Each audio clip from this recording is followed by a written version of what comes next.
In the last decade and a half, one of the biggest things to happen in the animation industry is the advent of computer animation. This has been a major game changer in the animation industry, as it has opened doors previously thought to be insurmountable. An example of this is in the color palettes that creators are now able to use. They used to be limited to a select number of colors which they were able to get their hands on physically, but now with the advent of computers, they can now have an infinite number of colors they can use for their animation. The availability of computers has also brought on a new form of animation known as 3D animation or CG animation, which in the past decades has grown to become a huge part of the animation industry, especially here in the West. This is of course not without controversy. Many fans of animation, myself included, have declared their distaste for how obsessed the Western animation industry has become over 3D animation, over more traditional 2D animation. Now that's not to say I dislike 3D animation. As a whole, I actually love 3D animation, with Pixar being one of my favorite animation studios, but I am just fatigued by how every animated movie in the West feels like it needs to use 3D animation, even when the movie in question would benefit far more from using 2D animation. My examples of this would have to be the Frozen movie, where the 3D just felt unnecessary, and the 3D Peanuts movie, which just felt heretical because they took something that's so iconic and changed it to something it's not in order to fit a trend. Now you are probably wondering where the Berserk movies fit into this discussion, since the name of this video is probably Berserk Movies Anime Review or something like that. And I just went on a 250 plus word rant on 3D animation, but that was important because of the fact that the Berserk movies, and soon we release new Berserk anime series, are all in 3D animation. And although this may be a controversial statement to some, I feel that the 3D in the Berserk movies work. It was far from perfect and it was badly animated at times, but the 3D really fit Berserk far better than I was expecting it to.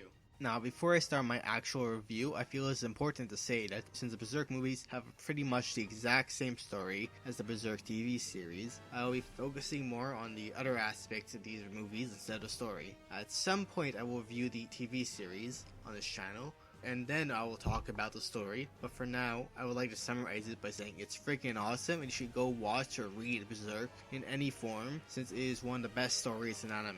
Now that that's out of the way, let's start with the actual review.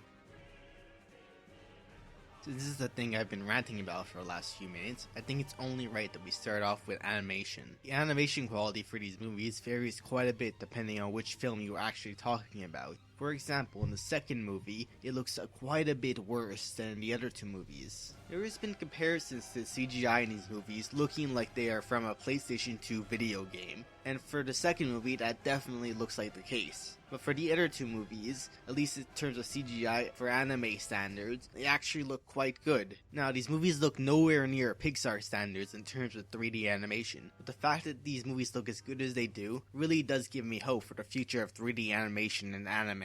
One of the ways that the animation looks bad is how at times the movement just feels unnatural and sometimes even falls into the uncanny valley. This is especially noticeable during some of the more tense animated scenes, where every time Guts swings his sword around it looks pretty awkward. Another point where the animation quality really needed work was during the flashback scenes. Now in theory, I understand why this was done.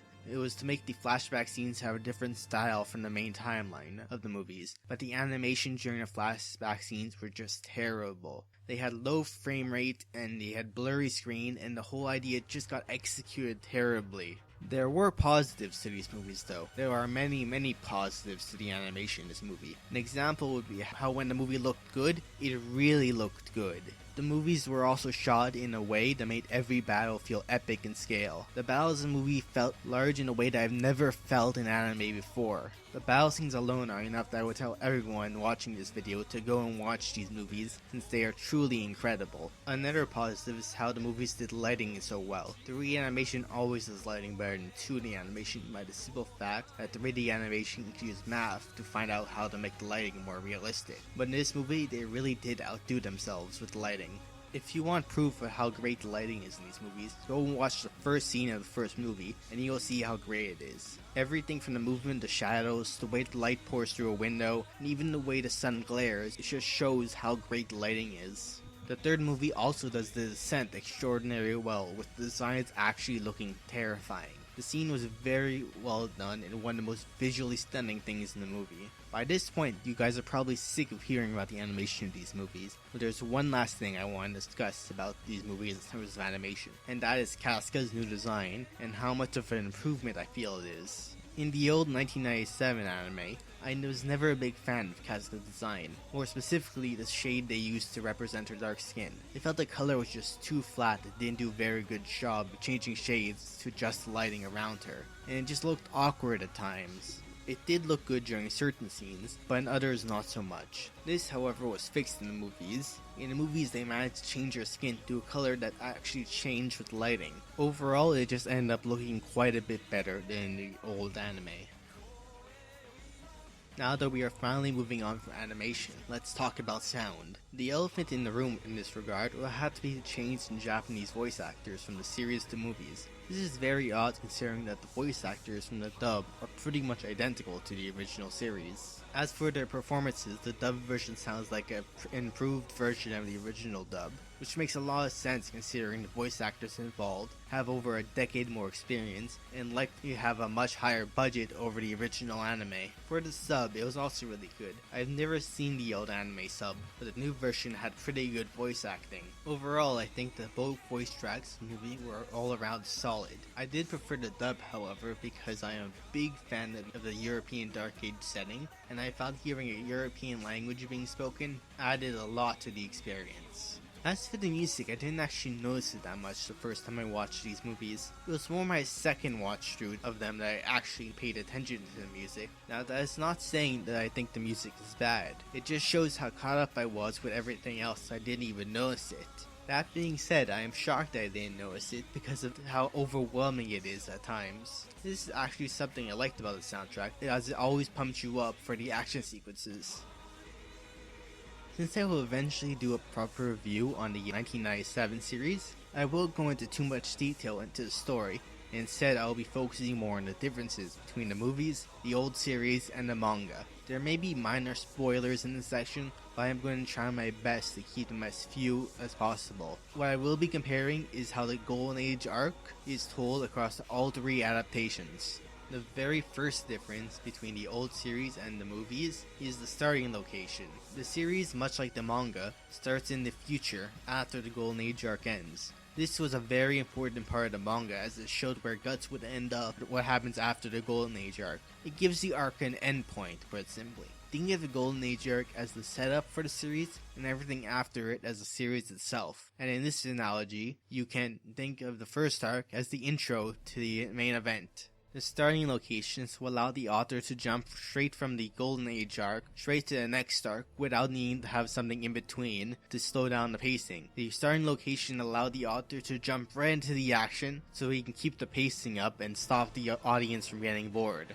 The reason I am talking about this is because I'm surprised that despite the series showing this, the movies decided not to.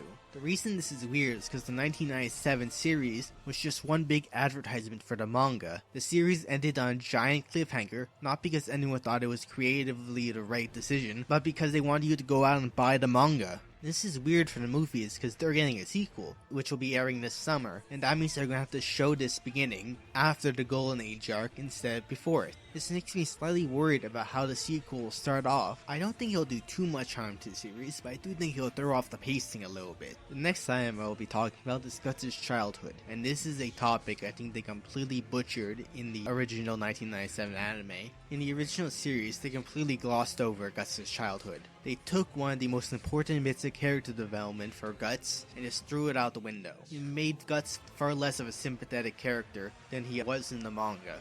The third difference I want to discuss is the political intrigue in Berserk. This is actually a topic I am fine with for all three versions of Berserk. In both adaptations, they removed a large chunk of the political intrigue that happened in the middle of the arc, with the movies taking out a lot more than the series. And I don't feel that this is a problem. They've removed it responsibly, leaving the most important parts in, and they managed to make it so that if you haven't read the manga, then you probably wouldn't have even realized it was gone. Others might disagree with me here, but I never felt like what they removed was that important to the plot anyways. The fourth difference I want to talk about is how both the series and the movies were just better paced than the manga. The manga during the Golden Age arc had this problem where it would just introduce new characters for the main cast to fight, only for them to win a few chapters later, and for that character to never be heard from again. This is actually my problem with a lot of battle shonen, and I don't like it any better with a seinen series like Berserk. The adaptations, however, cut out a lot of this and streamlined the story quite a bit and made certain parts of it much more enjoyable. The movie cut out quite a bit more than the series, but I felt both did a good job. This is actually one of the things I felt that was better in the adaptations than in the manga. And lastly, the fifth and final thing I want to discuss is the eclipse. In my opinion, the movie version is the best out of all three of them. For the movies, the entire third one was dedicated to Eclipse. The Eclipse in the series ended in the middle of nowhere because, as I stated earlier, the series was just a giant commercial for the manga and thus had a cliffhanger to try and encourage more manga sales. So as you can imagine, I am not a big fan of the series version of Eclipse.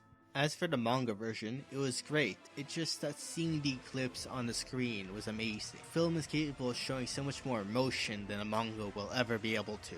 Overall, I feel that the movies can be described by the old Abraham Lincoln quote. If I had more time, I'd write you a shorter letter. This is what I feel is true in regards to the Berserk movies. I felt that a shorter runtime forced the creators to cut out parts that were less important, which led to the movies being a lot better paced than the series or the manga. I was shocked by how well the characters were developed in the movies. I'd almost say they were better developed in the movies than they were in the TV series, despite the shorter runtime. For example, despite the series being longer, they skipped so many of Guts' character development scenes, while the movie actually managed to capture a lot more of them. The movies also managed to capture the essence of who some of the side characters were, without needing to put too much time in them. Now, with all of that said, I don't feel like there was that much of a difference between the movies and the series in terms of the characters. I liked some of the small changes, but there really wasn't anything big. I enjoyed these movies quite a bit, and I felt like they were really well done, despite some very obvious and very present flaws. I've been a big fan of the manga ever since I started reading it several months ago, and these movies really did capture the magic that I felt when reading the Golden Age arc for the first time. If you have any interest in Berserk, I recommend you go and watch these movies. I recommend these movies to people who have never seen anything Berserk before, as it does a very good job at getting across why Berserk is so great. That is without even mentioning the fact that after you watch these movies, you will likely be ready to jump right into the new Berserk TV series. That will be airing summer 2016. The CG might not be the best, but if you can ignore that, then you will most likely enjoy these movies. For animation, I'll be giving the Berserk movies a 6 out of 10, because when they want to look amazing, they did, but most of the time they just end up looking awkward. For sound, I will be giving this series a 7 out of 10, because despite there being very little wrong with the sound and having 2 great voice acting tracks, there wasn't really anything outstanding either. For story, these movies get an 8 out of 10, because although they may have not told the story as well as the manga, they still tell the excellent story of Berserk, and they do it well. The characters receive a 7 out of 10 for having a great cast of characters, but loses a few points for not being able to develop all of them. And lastly, these movies get 9 out of 10 for enjoyment. That gives the overall rating of these movies a 7.4 out of 10. Berserk the Golden Age arc is licensed in North America by Viz Media and currently has 2 different home video releases. One version involves buying all 3 movies separately, but recently Viz Media has released a trilogy pack, which is why I'd recommend buying instead. Although, keep in mind that these movies have an 18+ rating, so depending on where you live, you might need to show ID to buy them. As for legal streaming sites, that is more awkward, as far as I could tell, the only site that legally streamed these movies is Netflix, and they only have the first movie available for streaming. Either way, I managed to find a trilogy pack at Walmart for $15, so this shouldn't be too hard to get your hands on. Or if you've already seen the Berserk trilogy and looking for something else to watch, then I have 2 shows to recommend to you. First show will be Claymore. Now, Claymore is a lot less mature than Berserk, as it's a shonen rather than a seinen. The series is very similar in terms of the world presented and the fight scenes. The second show I'd recommend is Monster. Now, this is a show that's very different from Berserk's in many aspects, but in the end, they share a lot of themes. Just be aware that Monster is a lot more suspense-based instead of Berserk, which is more action-based. And that is all for now. If you'd like to follow me on Twitter, it is at BatBens99. The link will be in the description. Don't forget to like and subscribe. Until next time, thanks for watching.